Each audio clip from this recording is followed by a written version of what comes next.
আরে ভাই, হ্যাঁ ক। তোকে আজ আর একটা মুই প্রশ্ন করিম, যদি কোয়ার পাস আজ তুমি 5,000 টাকা দিন, বুঝছিস? 5,000 টাকা? এত ক, কি প্রশ্ন ক, আমি উত্তর দিম। আর যদি কোয়া না পাস, ওই একটা তো শর্ত আছে, শর্তটা তো তুই জানিস। কি শর্ত? ওই তোকে আজও 100 টাকা দুয়ার লাগবে।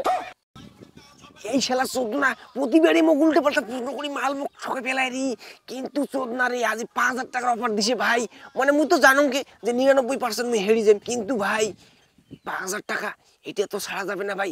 আর যদি মনে কর কোবান না ভাঙতে না, মোর 100 টাকায় যাবে। হ্যাঁ ভাই ক, কি প্রশ্ন ক।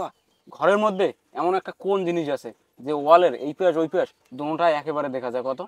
এই শালা পাগলা রে, শালা এখানে প্রশ্নের জন্য তুই মোক 5,000 টাকা দিবু? শালা এটা তো জানলা রে, জানলা, জানলা দিয়ে দেখলি না এদিক ওদিক সবই দেখা যায় রে। দে মোগলে 5,000 টাকা দে। ভুল উত্তর। কেমন করে ভুল উত্তর? খোলা জানলা দিয়ে দেখা যায়, বুঝছিস? খালি জানলা দিয়ে না হয়। শালা চুনবানি রে, চুনবানি শালা, শালা জানুম শালা হেরি যাই, তারপর শালা 5,000 টাকা লোক সামনে না পেলা বাল, আজকে মোর 100 টাকা গেল শালা। দেখ ভাই টাকা চলে গেছে।